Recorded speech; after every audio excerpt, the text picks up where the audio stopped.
स्वागत है आप सभी का इंग्लिश कोर्स पर। तो आज जो स्टोरी हम आप सभी के लिए लाए हैं वो बहुत ही शानदार स्टोरी है। इससे हमको जीवन से रिलेटेड बहुत अच्छी चीज़ें सीखने को मिलेंगी।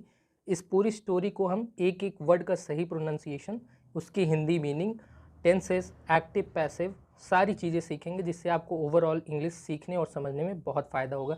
चाहे आप कॉम्पिटेटिव लेवल पर इंग्लिश सीख रहे हो या एकेडमिक लेवल पर या स्पीकिंग, सब में फ़ायदा करेगा। तो अंत तक जरूर बने रहेगा। अच्छा लगे जरूर सब्सक्राइब करिएगा। चलिए शुरू करते हैं। Little things make a big difference. इसका मतलब होता है छोटी छोटी चीज़ें बहुत बड़ा फ़र्क पैदा करती हैं या अंतर पैदा करती हैं। लिटिल थिंग्स मतलब होता है छोटी चीज़ें,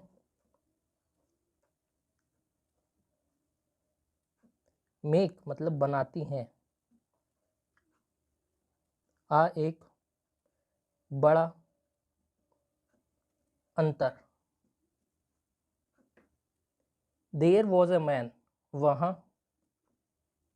था एक आदमी। टेकिंग अ मॉर्निंग वॉक, इसका मतलब है मॉर्निंग वॉक मतलब सुबह की सैर।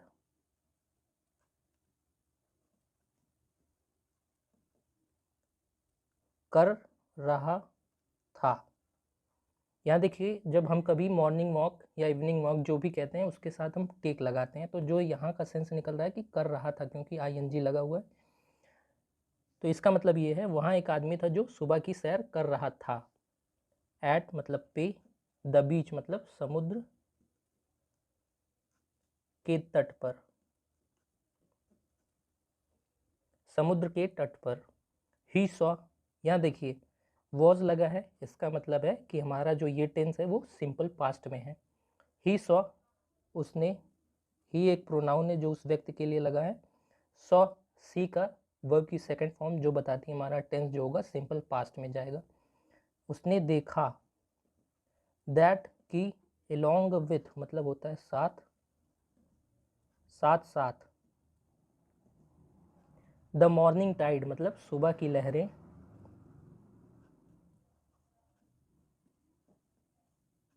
केम आई, हंड्रेड्स मतलब होता है सैकड़ों।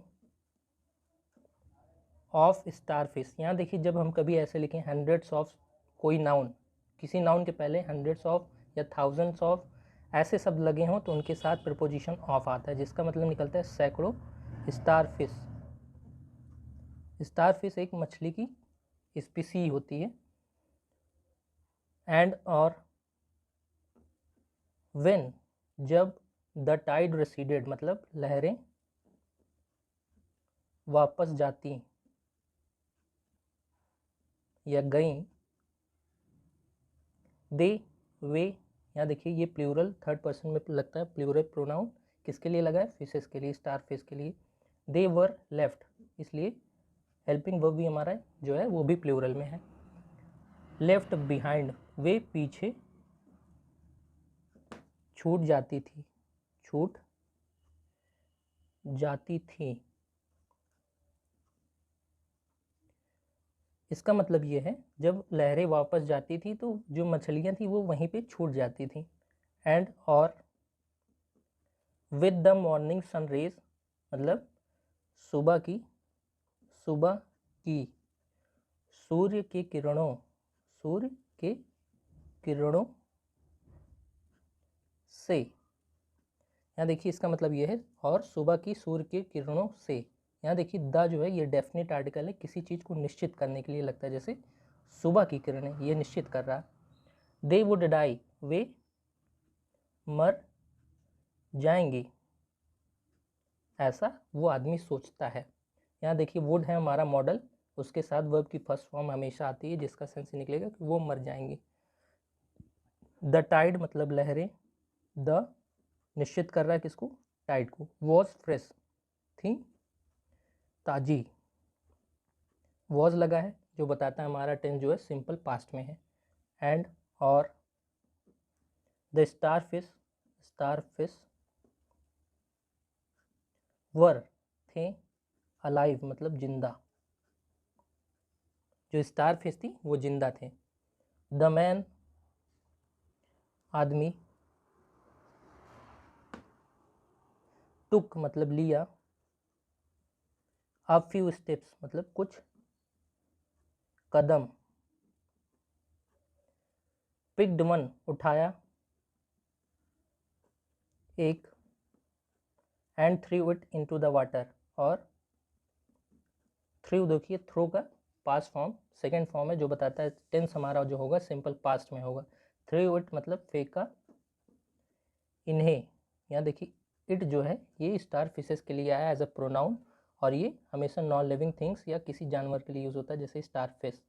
इनटू द वाटर मतलब पानी में, द डेफिनेट आर्टिकल निश्चित चीज के लिए जैसे पानी के लिए आया है। इसका मतलब ये है आदमी ने कुछ कदम उठाया और एक इनमें से एक मछली को उठाकर पानी में फेंक दिया। ही डिड दैट रिपीटेडली, उसने ऐसा किया, या हम ऐसे समझ सकते हैं ही डिड दैट, वह उसने वैसा किया, रिपीटेडली मतलब होता है बार बार, उसने ऐसा बार बार किया। राइट बिहाइंड हिम, ठीक उसके पीछे, ये देखिए ऑब्जेक्टिव प्रोनाउन है हिम। देयर वॉज वहाँ था, अनदर पर्सन एक दूसरा व्यक्ति, या दूसरा व्यक्ति ऐसे सीधा समझ सकते हैं एक दूसरा व्यक्ति। हु कुड नॉट जो, या देखिए हु जो है रिलेटिव प्रोनाउन है, हमेशा लिविंग चीज़ों के लिए लगता है जैसे पर्सन के लिए। कुड नॉट अंडरस्टैंड मतलब समझ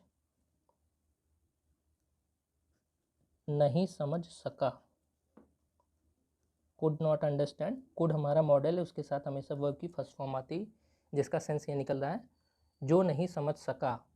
वॉट क्या, दिस मैन यह आदमी,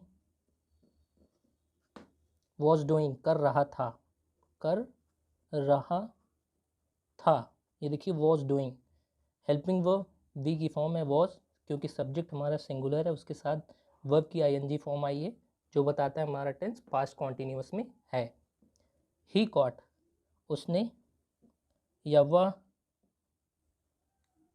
प्रोनाउन है कॉट अप विद हिम, इसका मतलब है कॉट अप का मतलब एक फ्रेजल वर्ब है, इसका मतलब होता है पकड़ना, लेकिन यहाँ जो सेंस निकल रहा है ये उसके साथ आया, विद हिम उसके साथ,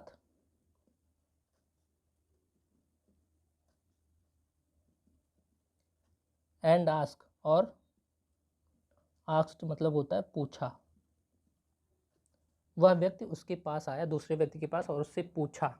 अब वो क्या पूछा, वो कॉमा लगा के डबल इन्वर्टेड कॉमा में उसका पूरा स्टेटमेंट दिया गया है। व्हाट आर यू डूइंग, तुम क्या कर रहे। ये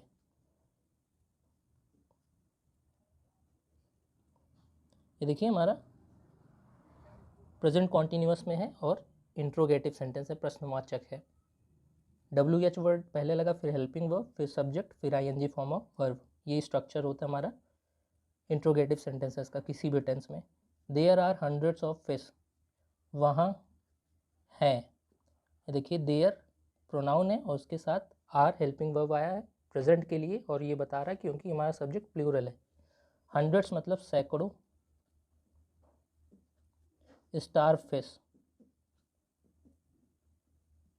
यहाँ ऑफ प्रेपोजिशन फिक्स होता है जब कभी हमको ऐसा स्ट्रक्चर मिले हंड्रेड्स ऑफ समथिंग नाउन, तो नाउन के पहले हम ऑफ लगाते हैं।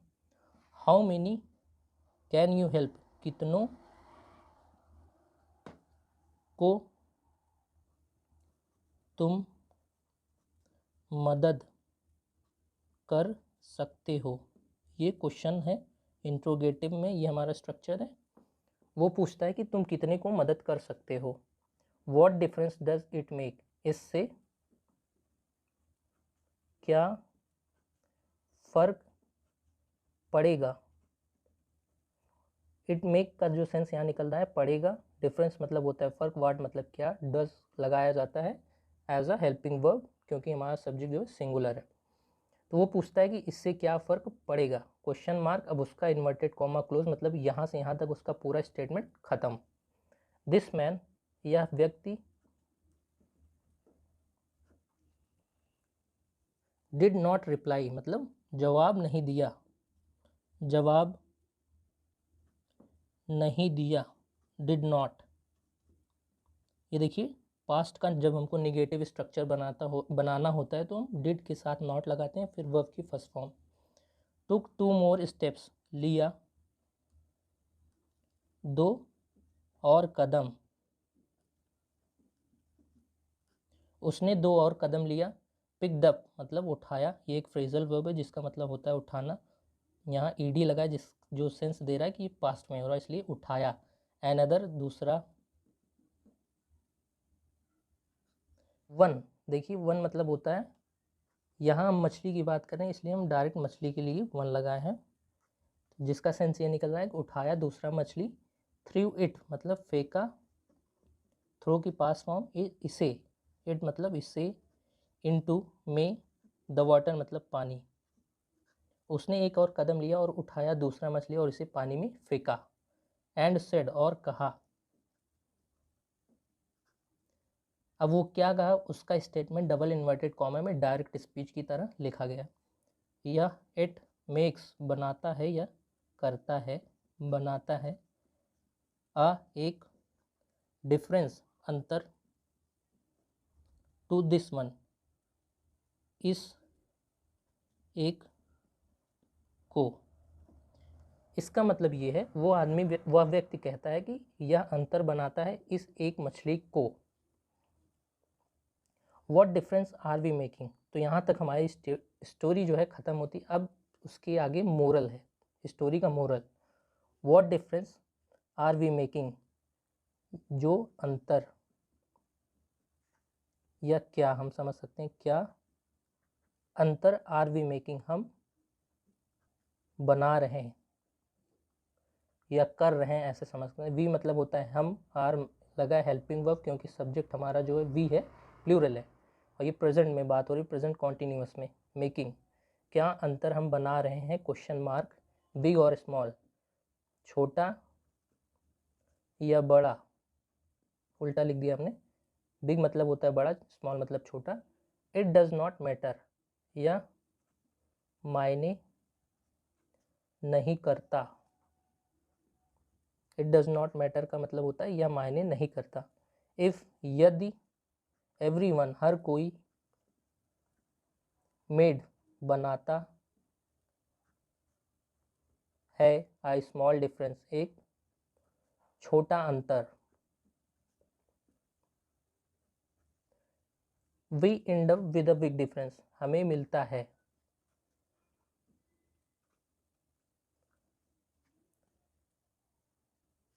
एक बड़ा अंतर। यहाँ देखिए एंड अप, ये एक फ्रेजल वर्ब है जिसका मतलब होता है कि आखिरी में। तो यहाँ जो सेंस निकल रहा है कि हमको आखिरी में एक बहुत बड़ा अंतर मिलता है अगर हर कोई छोटा छोटा अंतर या प्रयास करता है। यहाँ देखिए अंतर से जो मतलब है वो सब कुछ प्रयास से है। वुड नॉट बी, ये क्वेश्चन टैग है, इसका सेंस ये निकलता है क्या हम नहीं करेंगे या बनाएंगे वो छोटा अंतर, क्वेश्चन मार्क। इसके बाद हमेशा क्वेश्चन मार्क लगता है, इसको क्वेश्चन टैग कहते हैं। अगर इसके पहले वाला जो मेन हमारा क्लॉज है वो पॉजिटिव में होता है तो हमारा जो क्वेश्चन टैग है वो हमेशा नेगेटिव में बनता है।